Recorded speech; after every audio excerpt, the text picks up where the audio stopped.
Bom, pessoal, vamos lá, né? Estamos aqui agradecendo a presença de todos, de todas. Essa é a forma que nós encontramos, como o Marcos disse, de manter acesa essa chama, de manter os trabalhos do Obreiros funcionando, já que não podemos, nesse momento, estar presencialmente ali. E a doutrina espírita, ela é realmente algo capaz de consolar, de esclarecer, e isso traz bastante alegria ao nosso coração, mesmo que esse momento seja um momento bem diferente, que traz muitos sentimentos controversos. Eu gostaria de reiterar aqui a nossa proposta de estudo, porque a gente gostaria de ouvir de vocês os temas, sugestões, caso vocês queiram conversar, refletir sobre algum tema, pode sinalizar, tanto na página do Obreiros, quanto na minha, fiquem à vontade. O importante é que a gente tenha de vocês também, o que vocês gostariam de ouvir, quais os temas que a gente poderia abordar aqui. Por hora, nós estamos abordando temas que são a escolha dos expositores.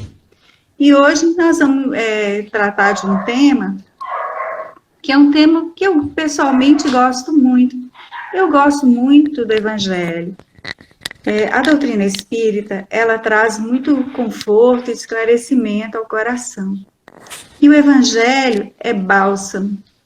É como se nós estivéssemos ali lavando o campo do sentimento e isso trouxesse uma revitalização para a gente, de esperança, de confiança no porvir. Então, estudar temas do Evangelho é sempre, para mim, muito confortável, muito gratificante. E hoje nós vamos tratar de um tema intitulado Pedi e obtereis. Nós estamos falando com esse tema da prece, com alguns outros temas implícitos, como, por exemplo, a providência divina, como, por exemplo, Deus. Mas nós vamos começar aqui o nosso estudo, eu até anotei aqui o trecho da passagem, para eu não me perder dentro dele, e também não falar a essência da passagem. A gente vai encontrar esse trecho em Mateus, no livro de Mateus, no Novo Testamento, no capítulo 5. E Jesus está falando ali de quando orarmos. Quando orardes, ele nos ensina, na verdade, a orar. Então, ele ensina algo muito importante que merece a nossa reflexão. Nos momentos de muitas atribulações, a oração é um recurso precioso. A gente utiliza pouco esse recurso, talvez por ter alguns preconceitos, ou por não entender qual o funcionamento dele, ou como deve ser feito, qual o mecanismo da prece. Mas o fato é que é algo que a gente precisa pensar e precisa também recorrer. Então, lá no capítulo 5 de Mateus, nós vamos encontrar a seguinte dica de Jesus. Quando orardes, entrai para o vosso quarto e, fechada a porta, orai a vosso Pai em secreto, e vosso Pai, que vê o que se passa em secreto, vos dará recompensa. Então, esse é o trecho que nós extraímos para servir de suporte para a nossa reflexão de hoje. Interessante a fala de Jesus. Nós sabemos que Jesus sempre se utilizou de símbolos para falar de coisas muito profundas. Jesus, um mestre por excelência, um espírito já no patamar superior, evolutivo, o patamar final, né, espírito de primeira ordem, classe única, aonde um dia todos vamos chegar, mas que no momento, aqui na Terra, no planeta Terra, nós só temos ele como referência. Existem outros, em outros planetas, em outros mundos, por isso dizer Cristo. Cristo é a categoria espiritual desse ser que já alcançou o alto patamar evolutivo. Então, Jesus, o ser, o Cristo, o espírito que já alcançou o patamar superior e que vem até nós, na condição de irmão mais velho, ensinar. Vamos lá, gente, é como se dissesse assim, vamos todos chegar a essa reta final, mas vamos juntos e eu vou lhe ensinar o caminho. Então, dentre tantas coisas que ele ensinou, o ensinamento aqui, que nós estamos estudando, se refere a como orar. A gente precisa entender o que é a oração. E Jesus nos dá dicas preciosas nessa passagem. A oração, nós poderíamos definir de modo bem simples e didático como a conexão com Deus. Então, nós buscamos na oração, nós buscamos em Jesus essa conexão com Deus. E ele nos ensina que orar significa entrar para o vosso quarto. Ele não estava aqui se referindo ao quarto, estrutura física de uma casa. Quando ele fala do quarto, o que nos remete um quarto? O quarto nos remete à intimidade. O quarto é o espaço da casa onde nós temos os nossos momentos íntimos. Então, quando ele faz referência ao quarto, ele está dizendo que quando nós vamos orar, nós vamos entrar para a nossa intimidade. Isso é muito importante, porque às vezes a gente acha que orar é uma iniciativa externa, que nós devemos nos mostrar na oração.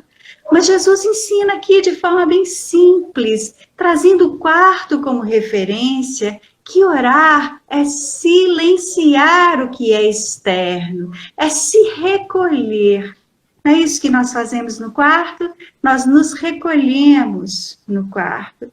Então, quando ele ensina isso, ele diz, entrai para o vosso quarto, recolha-se, busque a intimidade do ser, o coração, o sentimento, mas não é só isso. Fechada a porta, que porta é essa? A porta do quarto, nós já vimos que não estamos nos referindo ao espaço físico que compõe uma casa. Então, nós estamos nos referindo também à porta, estrutura física que fecha os quartos. Estamos nos referindo aos 5 sentidos que nos ligam à vida material. Fechar a porta significa nos desligar de tudo que é material. Então, nós entramos para a nossa intimidade, nos recolhemos, silenciamos e fechamos as portas que nos mantêm ligados ao mundo. Sejam os 5 sentidos ou as ideias que povoam o nosso mundo íntimo e que dizem respeito a questões da vida material, a conta que temos para pagar, o trabalho que temos que executar, a cozinha para arrumar, o almoço para fazer. Então, orar significa se desligar disso tudo. Então, depois de seguir todos esses passos, depois de estar ali fazendo essa asepsia, essa limpeza, esse preparo, esse cuidado, aí nós vamos buscar Deus. E orai a vosso Pai em secreto. Aqui tem um detalhe que eu acho fantástico. Primeiro, orar, né? Orar, tudo bem, a gente vai buscar essa conexão, mas ele faz referência a Deus, Pai. Então, olha, isso é muito bonito, isso é muito bacana, porque às vezes a gente vê Deus como aquele ser severo que pune, castiga, que exige, que cobra. A gente tem essa ideia. Ao longo das muitas vidas, nós fomos construindo essa imagem de Deus como um ser severo e rigoroso que pune. Jesus vem desconstruir isso e ele traz a ideia do Pai. E ele nos ensina: orai, conversai, buscai em secreto com esse Pai. Então é aquele momento em que eu vou, depois de fazer toda aquela asepsia, de fazer todo aquele procedimento que vai me garantir estar buscando o interno, eu vou em secreto conversar com esse Pai. Eu vou conversar como conversaria com um pai amoroso na terra, falando para ele das minhas angústias, das minhas inquietações, daquilo que eu trago de dúvida na vida. Então é uma oração que é uma conversa, é uma oração que é construída no sentimento, na emoção. Não há fórmulas, não há palavras, ritos.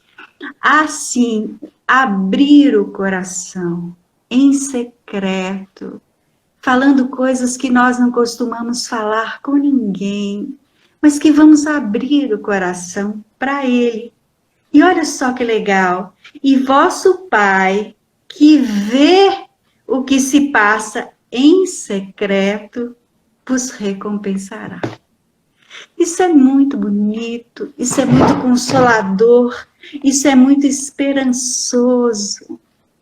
Deus, Pai, acolhe, ouve, olha e retorna. Isso não é maravilhoso?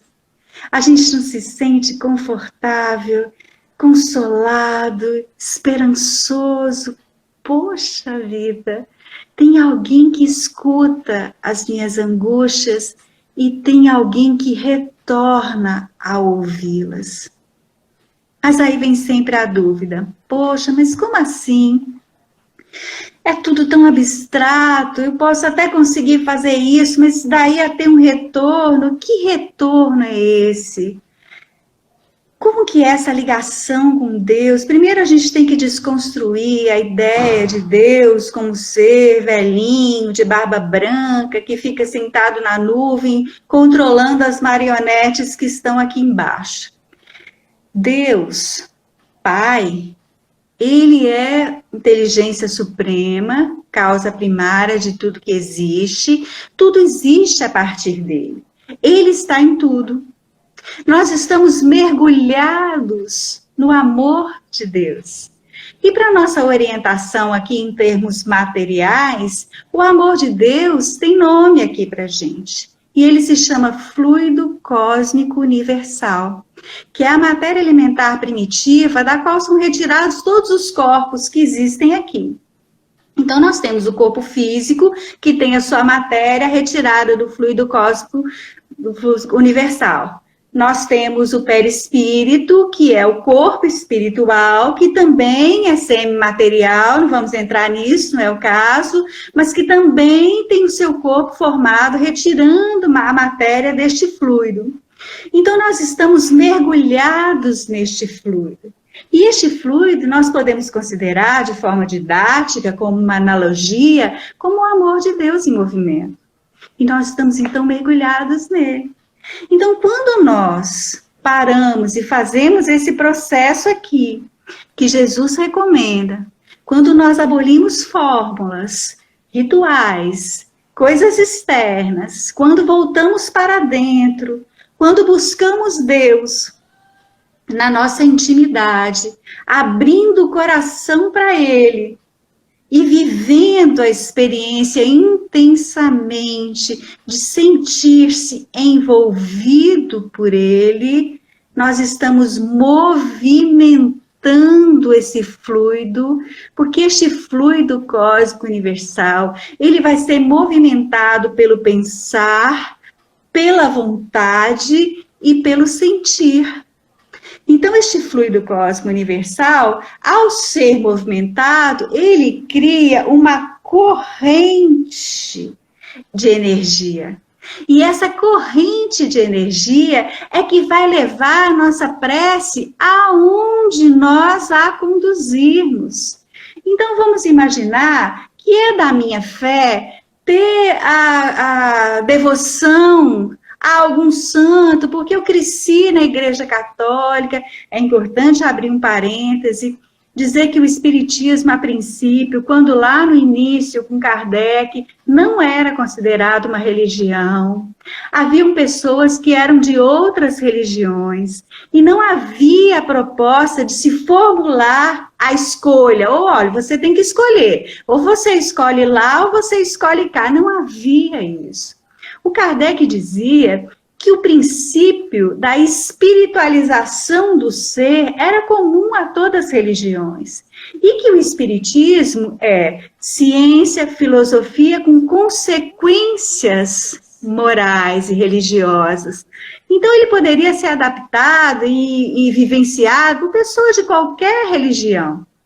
Então, vamos imaginar, o que não é muito difícil, mesmo nos tempos atuais, aqui hoje, certamente alguém nessa live vive essa experiência, que eu tenho uma devoção a um santo, a Santo Antônio, a São Pedro, e eu tenho a Nossa Senhora, e eu cresci com isso.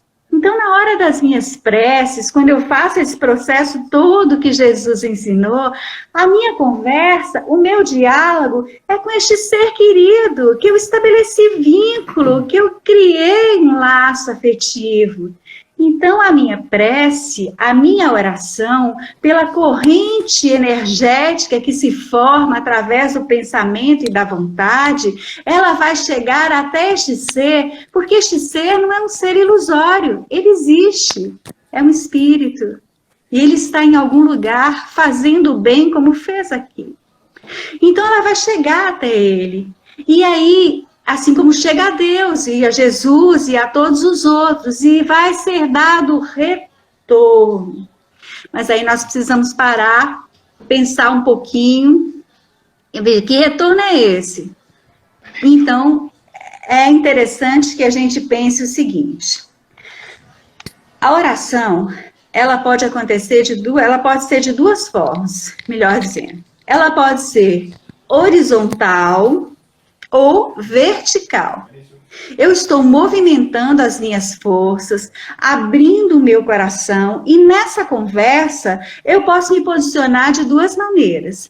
Eu me posiciono da maneira horizontal, quando eu penso assim, ai meu Deus, eu vou ter que pagar o boleto da luz sábado e não tem dinheiro. O senhor podia me dar o dinheiro? Eu sei que essa é a angústia do momento. E nesse raciocínio de conversar com o Pai, abrindo o coração, é isso que está afligindo.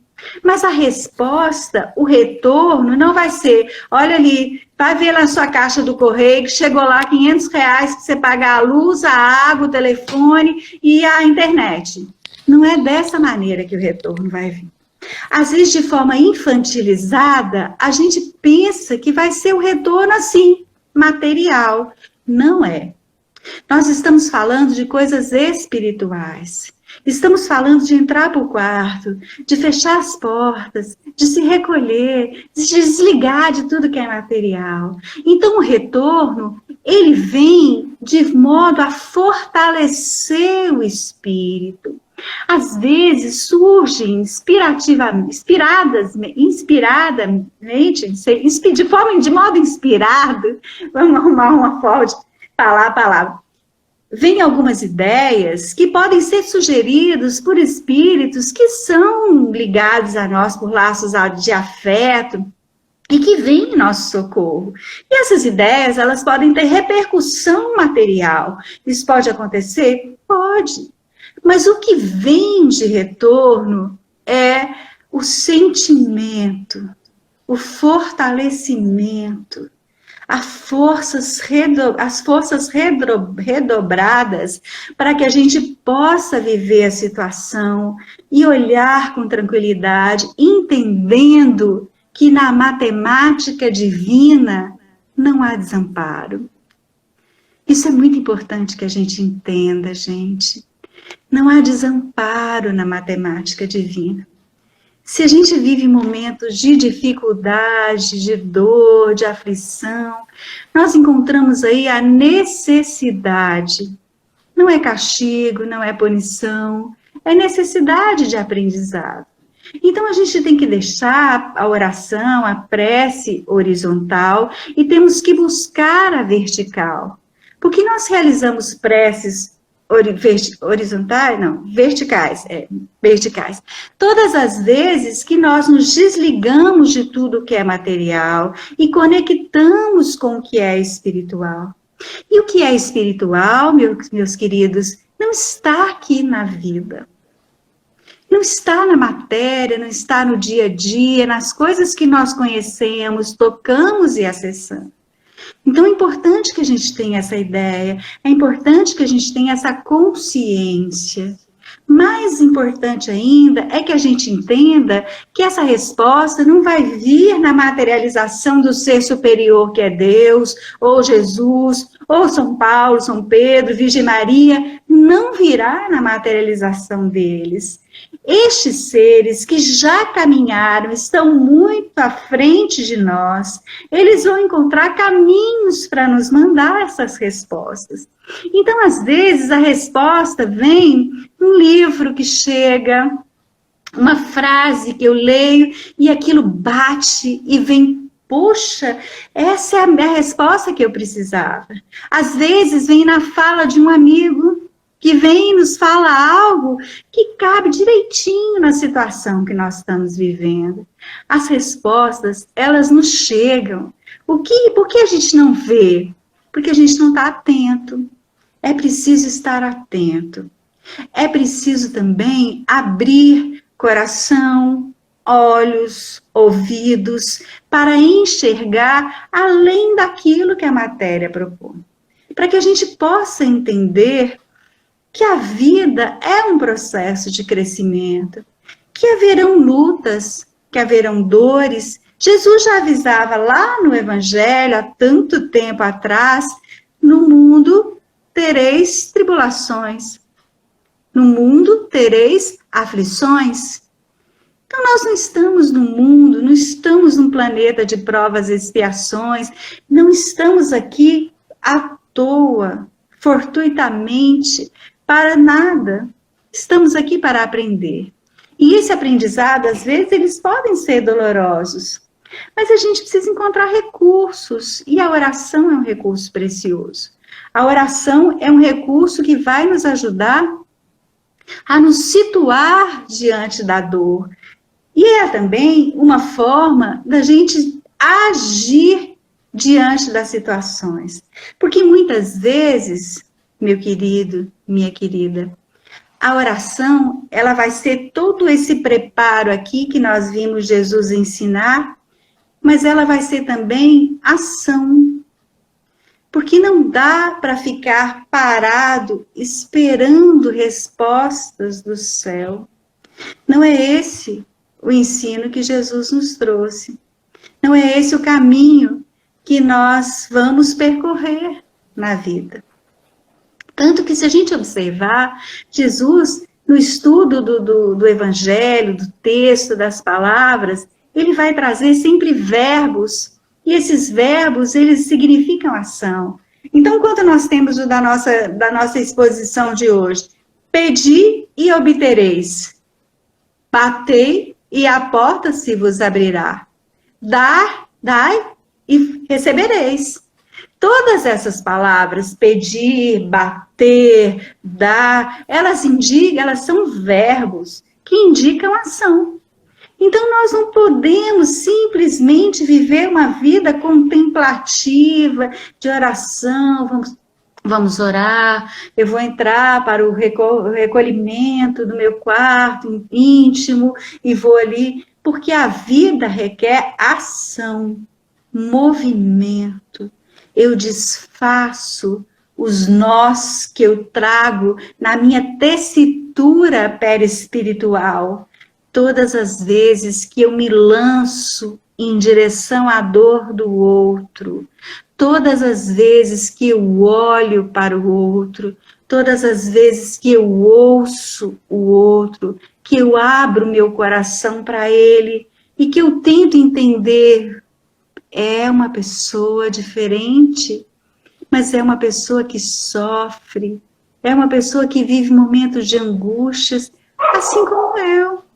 Mas que eu posso estar ali oferecendo o pouco que eu tenho.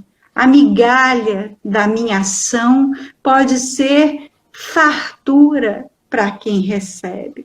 Então a vida, é preciso que a gente entenda isso, a vida é dinâmica. Senão a gente cai naquela questão do comodismo, da paradeza. Vamos orar, vamos orar. Vamos orar sim, mas vamos agir também. Vamos atuar também. Tanto que as lições de Jesus, todas, elas são calcadas, fundamentadas no trabalho.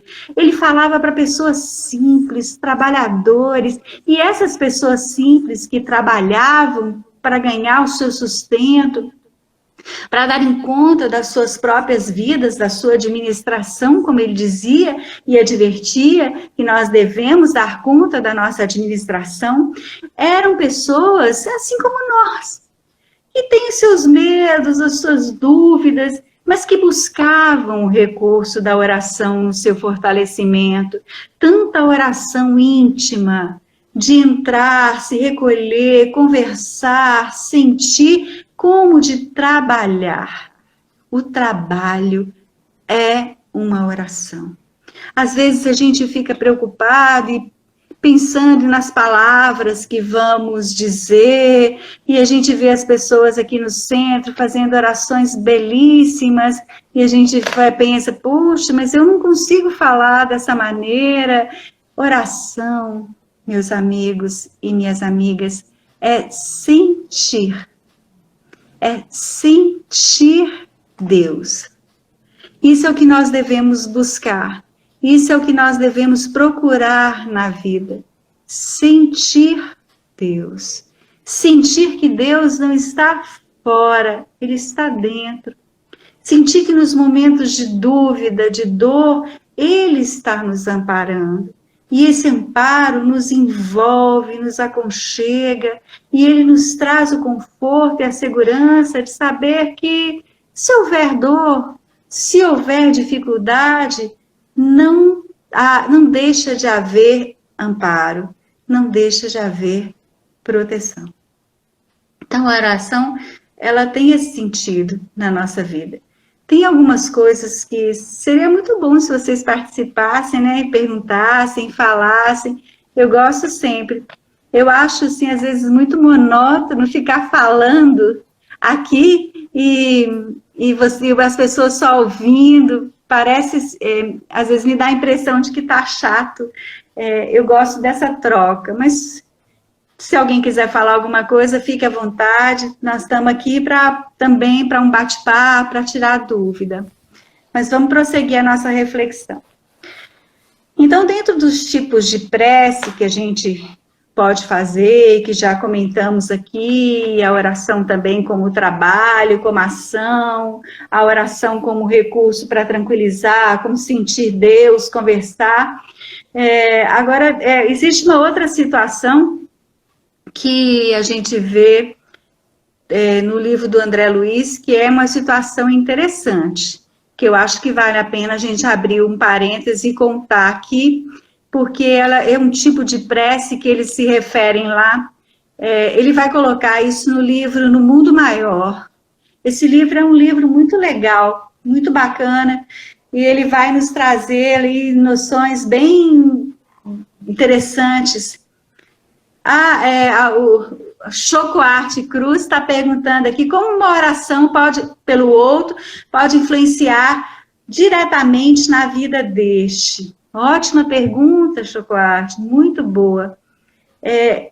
Vamos entender então aquele processo, né? eu estou mergulhado nesse fluido cósmico, e eu, então, quando oro, utilizando as ferramentas do pensamento e da vontade, eu movimento esse fluido, e ao movimentar, eu crio uma corrente elétrica, e essa corrente elétrica vai estar ligada diretamente a quem eu estou pensando, ou a quem eu estou direcionando. Então, quando eu oro para alguém, por mais que essa pessoa seja resistente a tudo, não acredita em Deus, não tem religião, é revoltada, não quer saber de nada, muitas vezes a gente encontra pessoas assim. Quando eu oro, toda essa carga energética saindo de mim, movimentando-se pelo fluido cósmico universal, vai chegar até essa pessoa e vai envolver essa pessoa, que vai ter a oportunidade de se abrir para receber vibrações benéficas e salutares. Vão surtir efeito? Ela vai modificar a sua postura? Essa é uma decisão dela. Mas quando você, Chocoarte, faz a opção de orar e para a sua vida, para pensar em alguém e direcionar essas energias, você está abrindo um campo para receber muitas coisas boas. O seu padrão vibratório se eleva. E aí, no seu aspecto individual, você cresce aos olhos de Jesus, como diz na música Quanta Luz, que o Marcos canta. E a pessoa que recebeu vai receber, o que ela vai fazer com isso é a escolha e opção dela. Mas ela certamente vai receber fluidos benéficos, salutares, que vão repercutir na sua estrutura perispiritual e espiritual. Ok, então vamos continuar aqui, vou voltar aqui. Ótimo, muito boa pergunta, gostei quando a gente faz assim, pelo menos me anima bastante. Obrigada por estarem me dando esse apoio aí, dizendo que tá legal, fico feliz de saber. Beijão em todos aí, vocês são muito queridos. O livro do André Luiz, ele vai trazer uma situação de prece que ele chama de prece refratária. Poxa, que isso? Que nome é esse? Então, a menina, 15 anos, vivendo um momento de muita angústia, a mãe tinha morrido, a mãe tinha desencarnado, e ela, então, o pai casou novamente, e eles estavam vivendo um momento difícil ali em família, ela ora para a mãe, pedindo socorro à mãe. Só que quando ela ora para a mãe, a prece chega lá no nosso lar, na região ali específica para receber preces. Tem um local onde as preces são recebidas e tal. Então essa prece chegou e o espírito que estava ali orientando André Luiz foi com ele, Hilário, até a casa da menina atender ao pedido. Olha que legal. A menina orou pela mãe. A mãe estava impossibilitada de fazer alguma coisa. Sabem por quê, meus queridos? Porque a mãe estava na casa e a mãe estava causando todo o problema. Porque a mãe desencarnada não aceitava o segundo casamento do pai. E estava ali obsidiando a madrasta. E todos os problemas estavam girando em torno daquela atuação da mãe. Olhem que situação. A menina pede ajuda à mãe, que é a causadora do problema. E a mãe, obviamente, não recebe nenhum, porque a mãe, espiritualmente, é bom a gente falar isso, porque quando a gente, não, materialmente isso já acontece, mas quando a gente desencarna, a gente está aonde está o nosso coração e o nosso pensamento. A mãe desencarnou e ao perceber a situação do lar com o pai no segundo casamento, ela não conseguia ver mais nada, nem mesmo os filhos que estavam lá na casa, e ela não conseguia enxergar, porque o sentimento que tomou o coração dela foi o ódio, o ciúme, e ela não conseguia enxergar mais nada. Então, quando ela ora, a menina ora, eles vêm em socorro, e o Espírito explica, André Luiz, é uma prece refratária. Como a pessoa não pôde atender ao pedido, mas a menina tem méritos.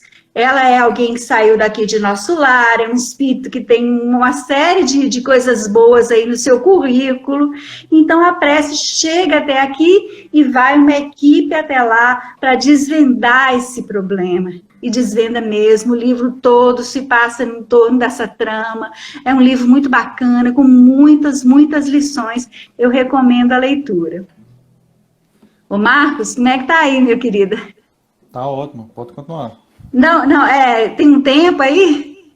Não, ainda não. Pode.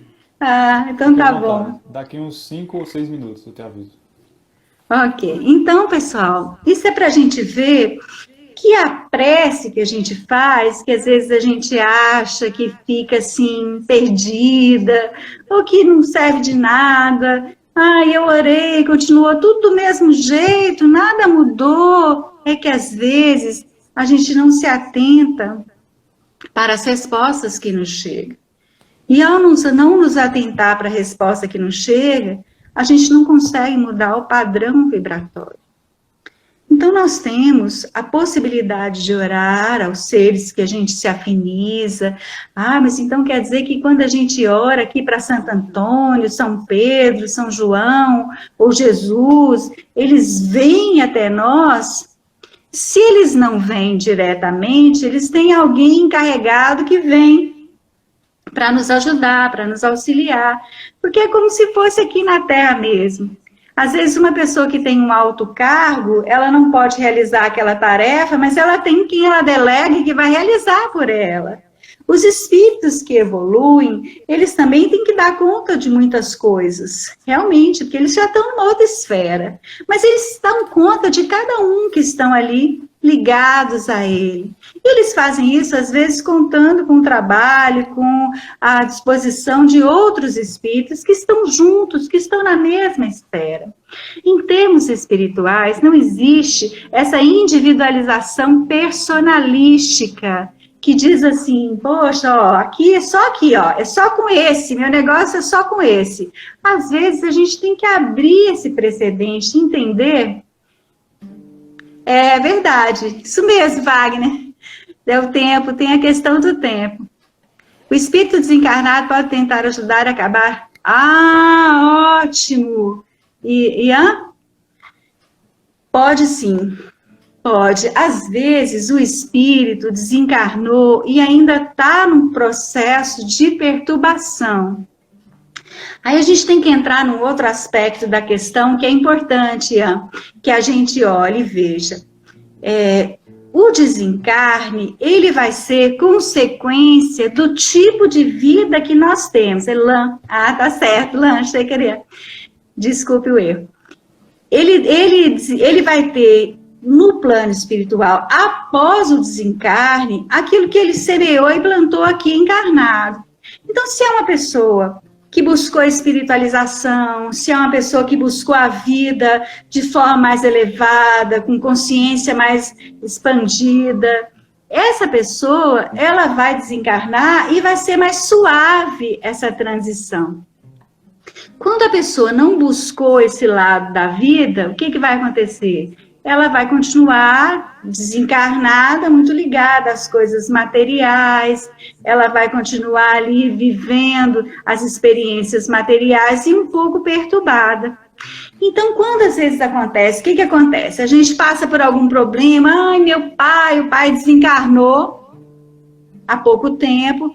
Ô Marcos, esse violão é normal mesmo? É para ter? Não. Não, tá bom. Então, ela desencarnou há pouco tempo, está ali passando por um processo ainda de confusão interna. Aí a pessoa vive um problema que, meu pai, me ajuda, porque meu pai é querido. O pai é querido mesmo, é um amor sem igual, que ama o filho, mas às vezes ele, espírito, não tem estrutura para ajudar. Então, quando ele volta e ele vai tentar ajudar, às vezes não consegue. E ele traz alguns transtornos mesmo, por não saber como lidar com a vida espiritual, por não saber como estar ali no auxílio, por ainda não entender esse processo. Então, às vezes, é confuso mesmo. Por isso, a gente não recomenda, o Espiritismo não recomenda que evoque pessoas. Ai, meu Pai querido, nós precisamos nos desprender e deixar a pessoa ir. A pessoa precisa de um tempo.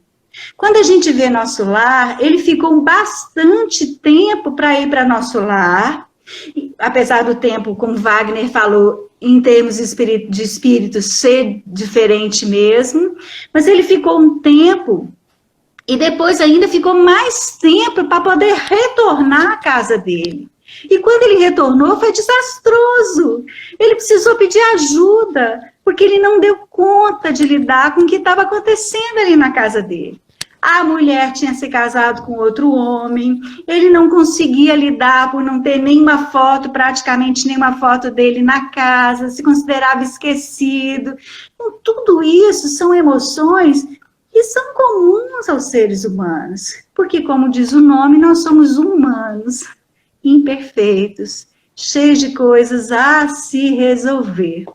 Então, é bom que a gente tenha bastante cuidado e ore pelas pessoas que desencarnaram, sem pedir nada a elas. Ore para que elas prossigam as suas vidas, para que elas possam viver as suas experiências numa outra esfera, em paz. Porque senão, ao invés de ajudar, a gente perturba.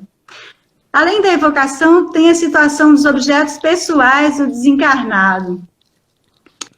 Professor Martins, os objetos pessoais dos desencarnados, às vezes, podem ser instrumentos de grande desequilíbrio, porque o desencarnado permanece ligado àqueles objetos. Nada, querido. Isso é uma coisa também que a gente tem que pensar bastante, porque às vezes a gente se apega muito a coisas, e quando a gente desencarna, a gente não consegue deixar essa coisa. Vamos buscar André Luiz de novo. Eles estão num lugar ali como se fosse um museu, se aproximam de um espelho belíssimo, e junto do espelho, um espírito de uma mulher. E aí o André Luiz pergunta, o que está acontecendo? Aí o instrutor explica, ela ganhou esse espelho do noivo que foi para a França, prometendo voltar para se casar, e nunca mais voltou. E ela não conseguiu largar desse espelho. Então, vamos imaginar que alguém pegasse esse espelho e levasse para casa. Ia levar quem? O espírito junto. Porque se o espírito não está se desvinculando, ele vai junto. E às vezes isso pode acontecer com outros objetos também. Às vezes o espírito não se liberta. Mas isso não quer dizer que, desencarnou, aí tem a roupa, né? Que às vezes a roupa tá boa, não vou usar não. Não vou usar não, porque a gente tem que ter entendimento, bom senso, para saber entender as coisas e separar. Estamos falando de objetos de grande afeição, que as pessoas têm uma grande estima e não conseguem se desprender, nem quando está vivo, nem quando desencarna. Então, é preciso que se faça essa diferença aí, professor Martins, para que a gente, às vezes, né, tenha uma possibilidade de dar as roupas das pessoas que desencarnou, isso é bom, vai ser útil, mas não querem usar porque acham que vai estar trazendo a pessoa. Não, nesse caso, não. Estamos falando de objetos pessoais em que a pessoa devotava grande estima e apego. Eu vou ler aqui uma mensagem do Emmanuel, que tem relação com a nossa conversa daqui hoje, e aí nós vamos finalizar. A mensagem do Emmanuel, ela chama Que Pedes? E ele vai fazer a partir de um versículo de Lucas, que é o seguinte: louco, esta noite te pedirão a tua alma. Às vezes a gente se inquieta tanto com as coisas, não é? Ai, o que vai ser? O que vai ser amanhã? E daqui um mês, quando é que vai acabar? Como é que vai ficar a vida? Jesus, nessa lição do celeiro, ele nos traz essa verdadeira pérola que a gente tem que pegar e trazer para a vida, que o Emmanuel retirou um versículozinho pequenininho, louco, esta noite te pedirão a tua alma. Aí o Emmanuel vem refletindo aqui, como sempre, né, bastante incisivo, bastante objetivo, e ele começa: que pedes à vida, amigo? Os ambiciosos reclamam reservas de milhões. Os egoístas exigem todas as satisfações somente para si. Os arbitrários solicitam atenção exclusiva aos caprichos que lhes são próprios. Os vaidosos reclamam louvores. Os invejosos exigem compensações que não lhes cabem. Os despeitados solicitam considerações indébitas. Os ociosos pedem prosperidade sem esforço. Os tolos reclamam divertimentos sem preocupação de serviço. Os revoltados reclamam direitos sem deveres. Os extravagantes exigem saúde sem cuidados. Os impacientes aguardam realizações sem base. Os insaciáveis pedem todos os bens, esquecendo as necessidades dos outros. Essencialmente considerando, porém, tudo isso é verdadeira loucura, tudo fantasia do coração que se atirou exclusivamente à posse efêmera das coisas mutáveis. Vigia, assim, cautelosamente o plano de teus desejos. Que pedes à vida? Não te esqueças de que, talvez essa noite, o Senhor pedirá a tua alma.